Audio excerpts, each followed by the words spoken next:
Hello, everybody, and welcome to the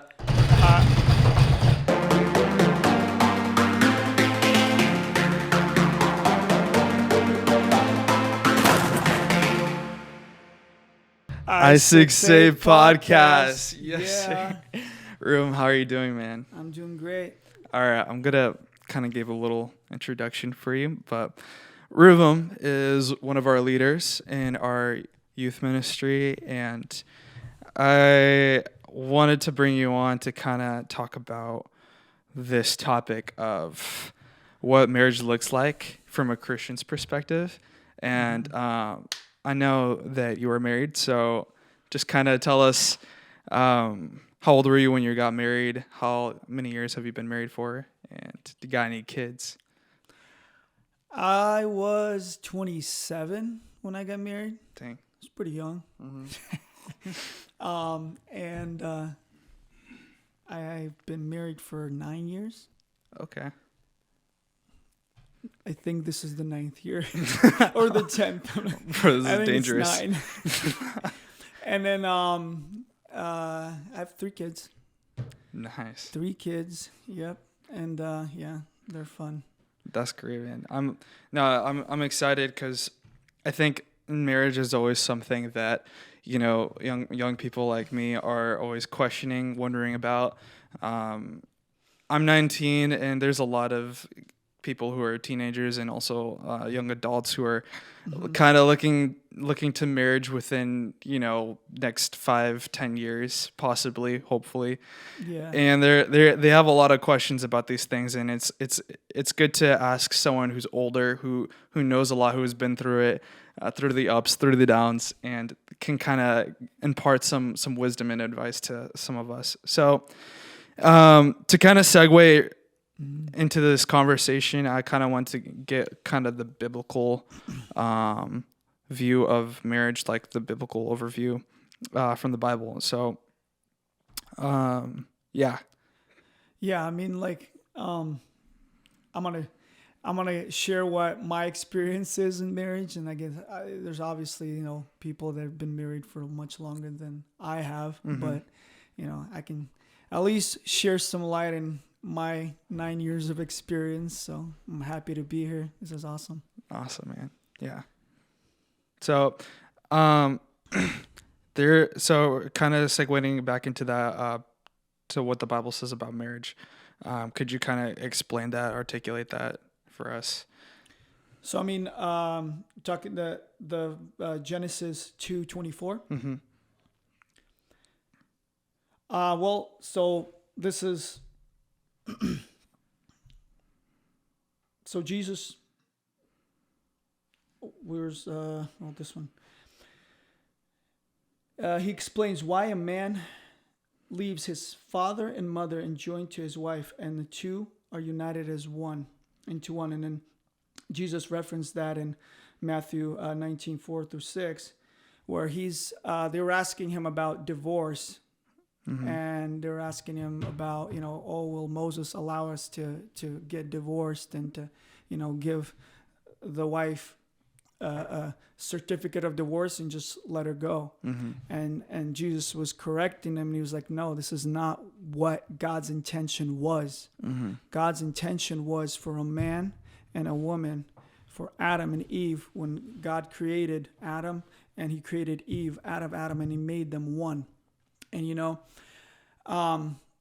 in reality, when we realize, you know, we read the Bible and we see that God created, the Bible says, a man in his own image.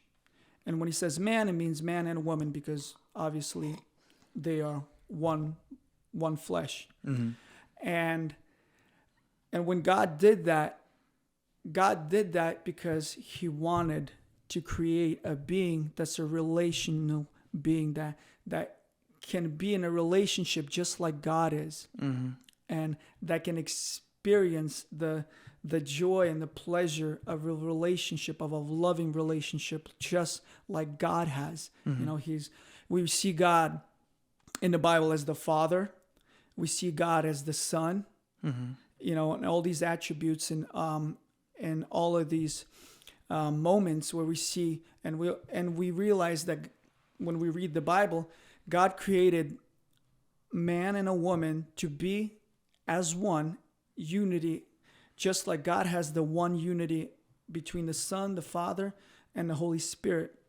And so I think marriage initially is supposed to mirror that relationship. And, after the fall of man, I think God really uses that to really bring us to that perfect understanding of who God is, and that perfect, maybe preparing us for that perfect relationship that God wants to have with us. Yeah. Because when you're married, you have kids, so you become a father. Yeah. So you begin to understand what it means to be a father, just like God is. And, all of us have parents, so we understand what it means to be a son, to be a child in a family, to have a father in your life. Yeah. And also, we see God shows up in the Bible as a husband, and we see the church as an example of a bride or of a wife. And the people of Israel, for example, we see that in the prophets that, God looked at them as a wife, and he was, showing himself as a husband, as a jealous husband, as a loving husband. And I think that's, in a nutshell, I think God's intention was to really just create us in his perfect image, and marriage, that it's part of that, God's plan. Definitely.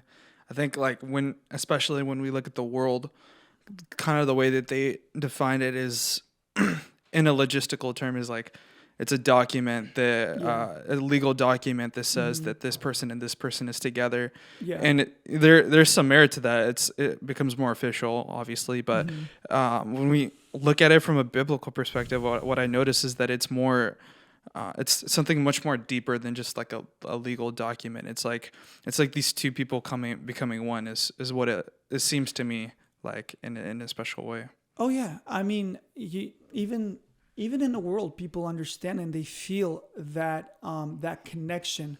When obviously we know, like in the world, people are dating, they're having sexual relationships and things like that, and they can deny it all they want, but inside, all the people that have been in close relationships, they know that there's there's a binding of hearts. There's a binding of emotions. There's obviously when people go through breakups, why does it hurt so bad? It's because you imparted a part of your heart, a part of your emotion, a part of your a part of who you are into somebody else. Yeah. And that connection is real. That connection is real, and when it's it's done out of the boundaries of God, it's damaging. It literally damages your emotionally, it damages you physically as well, I think, because our emotions and our mental health, has an effect on our physical health as well. And so, that's part of the reason, God is showing here that even divorce, Jesus was trying to tell them that even divorce is the only reason Moses did that was because you guys were stubborn. You guys did not want the perfect plan of God for you. You guys just wanted to have freedom to do whatever you wanted to do. And, God is the one who restores, even if there's, problems in a relationship or in a marriage. God is there to restore it, not to break it up. Yeah. And that's the thing about it is, somebody said that in the old times, back in the day, said like people used to fix things, and nowadays people just throw them away. And sometimes it looks like that in relationship as well. Yeah. People just, oh, that relationship doesn't work out, they just throw it away.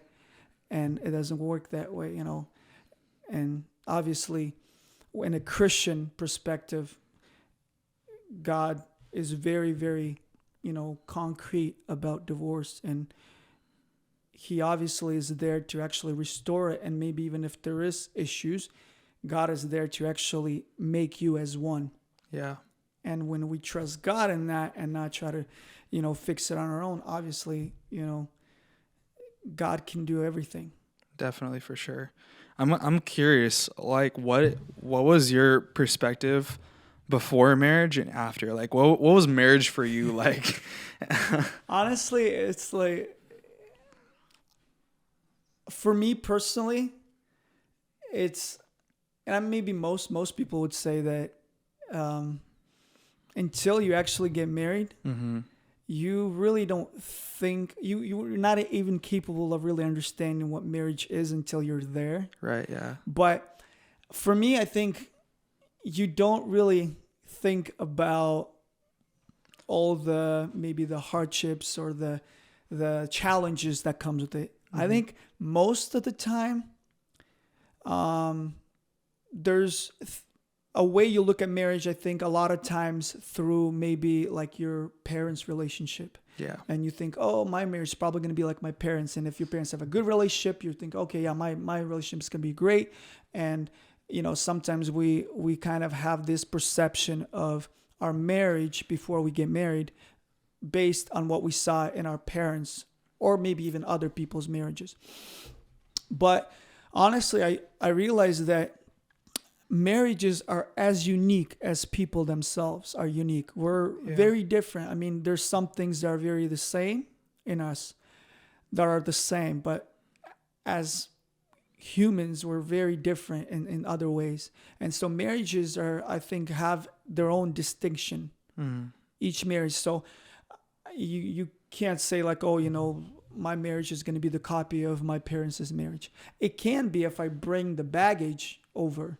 Yeah. It can be if I decide not to work on myself and do exactly what my dad did, or copy certain maybe bad habits or things like that.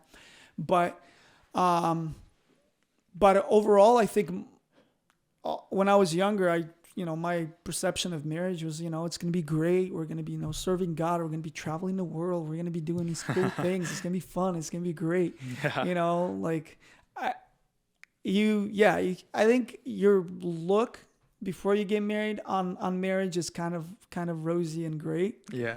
And then when you get married, it's a little bit different. I mean, even though some of the things, that I thought about, they are there. It's great. But I know like you were talking about some of the misperceptions, right? Yeah, misconceptions. About misconceptions. Yeah. Sorry, it was.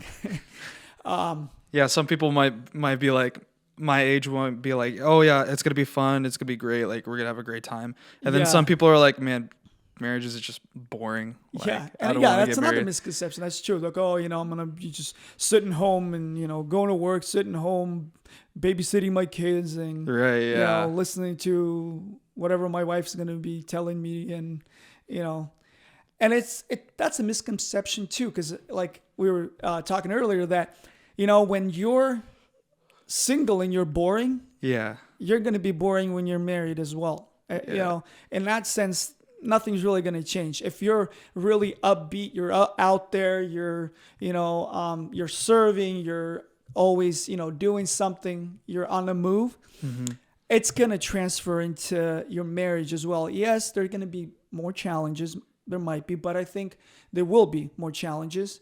But at the end of the day, I think you still carry yourself into that marriage as who you are. And obviously there's going to be some chiseling going, and there's going to be some times where you got to restrain yourself and maybe do stay home because there's certain situations where you need to be home. But it doesn't mean that even when you're home, it's going to be boring. I remember this situation. I'm going to share this. It's really interesting. I was probably 25, I think. And so there was a situation where I had to stay home because my mom told me that she didn't want me to go. It was probably later in the day. It's probably like 7, 8 o'clock, and all my friends went like motorcycle riding. And I Yes, wanted to sir. go. It was right after work. I was like, I'm gonna go. And and my mom's like, no, I have a bad feeling, just don't go. And I was kind of like, oh man, like, but I really want to go. Like, I don't want to stay home. You know, it's boring. I want to go have fun, and I want to go ride my bike and this and that.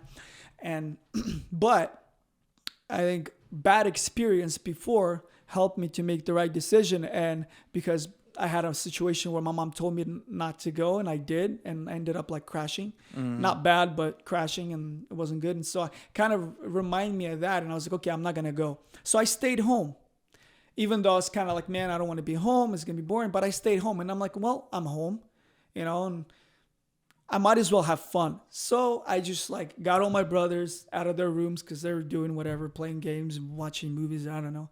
They were just being boring.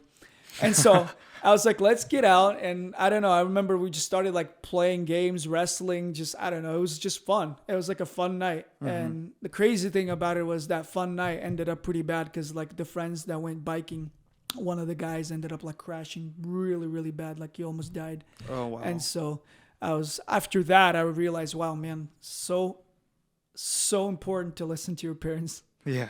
Yeah. And it doesn't matter if you live in the home, no matter if you're, 20 or 25, if your parents says, don't do this or don't go there, I would consider that at least consider it, but I would actually listen. Yeah, for sure. Yeah.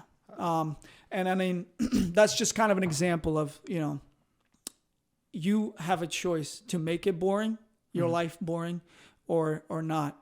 And that's kind of in a practical sense. But I think, even spiritual wise, like if you're always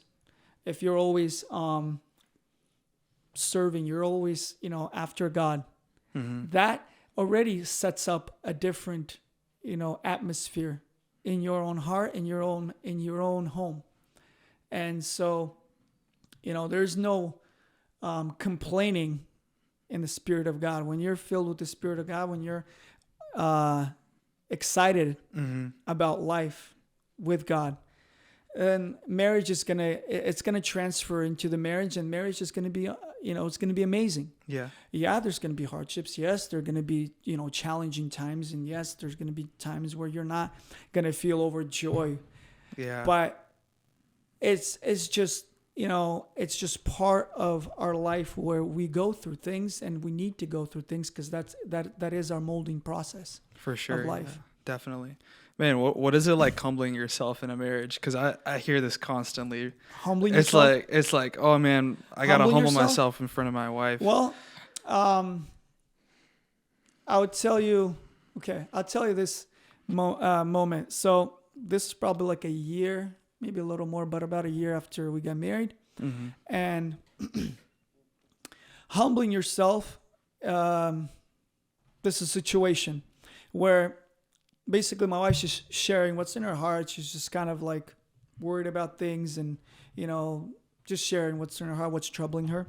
And I'm like, okay, I'm listening. And then before she's even done, I'm like, okay, well, what you need to do is you need to do this, and this, and this, and everything will Heard be this great. before. And she's like, you know what? I don't need you to tell me what to do. I just need you to listen. Yeah. And you're standing, you go, and you're like, you're just shot down, and you're like, and that's a humbling experience where you're like, okay, I need to learn how to listen and not throw out, all my answers that I think, are correct. Yeah. That's one example. Another example, for example, I heard this really interesting example where basically a husband comes home and he's been working all day, he's working hard, and he comes home and he is just, tired, hungry, sits on the table, kitchen table, and then the wife is in the kitchen trying to like scramble to make him food. And the husband's like, well, hey, you've been home all day. Like, where's my food? Like, come on. Like, I've been working hard in this. And he kind of, has this negative attitude towards the wife. And the wife quickly like makes the food, gives him the food. And then the husband's like, well, why wasn't everything prepared? I come home around this time and this and that. And the wife is like, well, honey, it's just, this is, a wife could, if she wouldn't humble herself, she would be like, you know what? And she would just go off at the husband but instead, with a humble, gentle spirit, she answers the husband and she says that, hey, Johnny's been sick really bad. He's been thrown up all day. And I've just been, he's just been really horrible. And I've been just taking care of him and it's not. And all of a sudden, the husband realizes that just because she didn't answer him with that same aggression, but she just said, she still tried to give him the food. She did everything she could. And with this humble spirit, she says, hey, that was the situation. Yeah. It's not like I was just, and I think these moments where you do humble yourself instead of fueling the fire, because obviously we're all human, and sometimes men can be impatient, sometimes women can be impatient, and instead of fueling the fire, humbleness actually puts it out. And I think that's what I would kind of would characterize humbling, is humbleness actually puts out the fire. Yeah, definitely. I think it's like, I guess kind of what you're going into is that you're not trying to diminish her role in any way, or sometimes you might not like see her role to the fullest extent. Yeah. Because being a stay-at-home mom is like a super important job. I think, I can attest to that in the sense that, my mom has done a lot for me, especially since, she was married and she took care of me and raised me while I was at home. Like I respect that. So yeah. For sure. I mean, when you stay home by yourself with your kids, you reevaluate the value of your wife and how much they actually do at home. And you realize that, I've talked to a lot of, our friends and men that say, man, it's so much easier to just go to work and, work physically as hard as possible. Yeah. Than to stay home for a whole day with my kids. It's not like, they're so bad. It's just because they're young and it takes so much energy to take care of them, to discipline them, to make sure that everything is done for them. And it's a lot of work. It is a lot of work. And on top of that, there's still work at home. There's cooking, doing laundry, and all the other things that you have to do. And you have to do that with kids, especially when they're younger. It's crazy. You fold your laundry and then 2 seconds later you see your laundry is like the whole pile is just all over the place because, your kid decided to jump over it. Yeah. And a lot of things like that. And so it's a lot of stress. It's a lot of, hard work being a mom. And so absolutely. You have to understand that as well, I think. Man, that's good. I love that.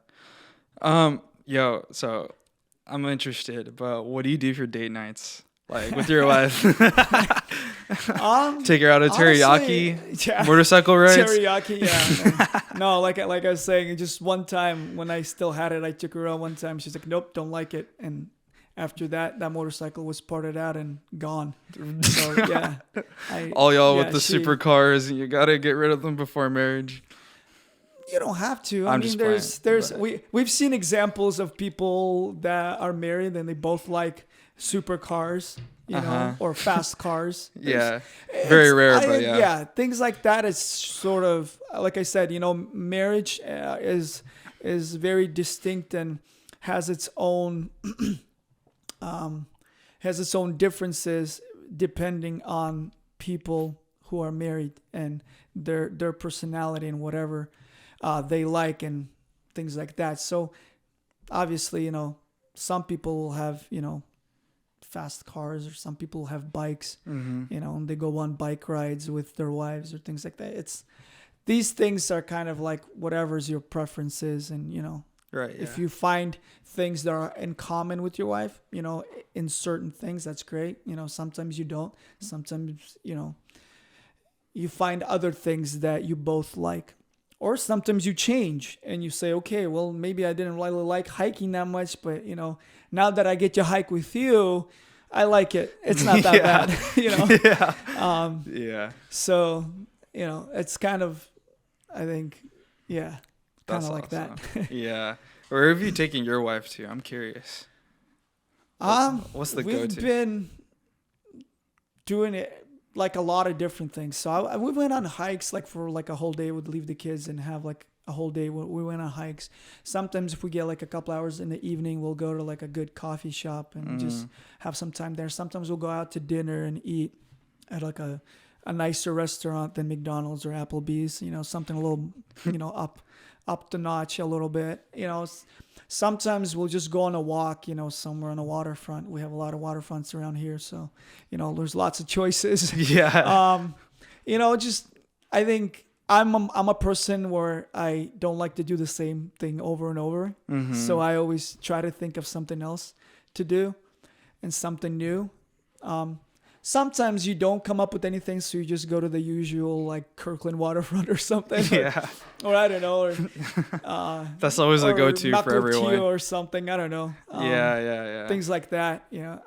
One of the things actually we really like is doing bonfires. We don't do it that often, but there was moments where we just went and just did like a little bonfire and just hung out with a little bonfire somewhere. Right. Yeah. But I mean, just kind of let your imagination go out. Yeah. So think whatever comes to your mind. Yeah, just get creative, Yeah, don't make it boring. Got to get creative. No. All right, we're coming to a close soon, but I want to ask one more question. Man, I wish we had more time. Oh, man. Really? It's okay.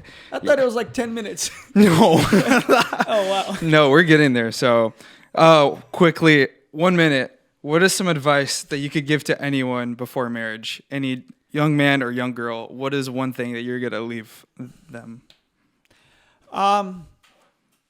Spiritually, I would say get ready to serve. And a really good example, I heard Paul Washer talked about marriage, and he basically was preaching about marriage for a while. He had a bunch of sermons about marriage, and at one point this person says, well, you've been preaching about marriage, but you haven't actually talked about marriage. And he's like, really? What have I been talking about? And he's like, you've been talking about the fruits of the Spirit.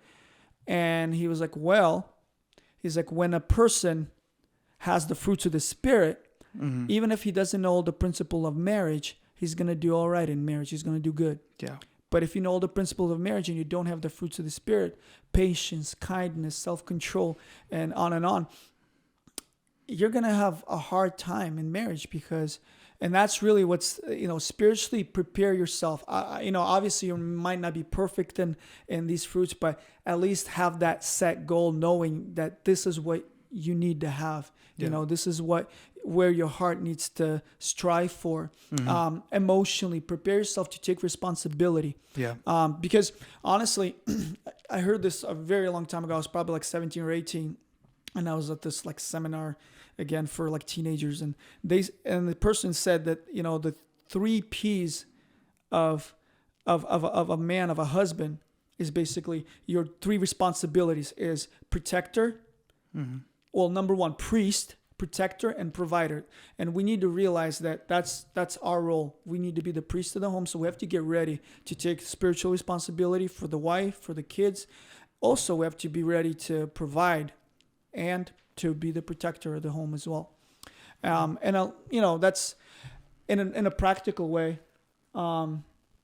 We just obviously just be ready financially, prepare yourself, and just take responsibility.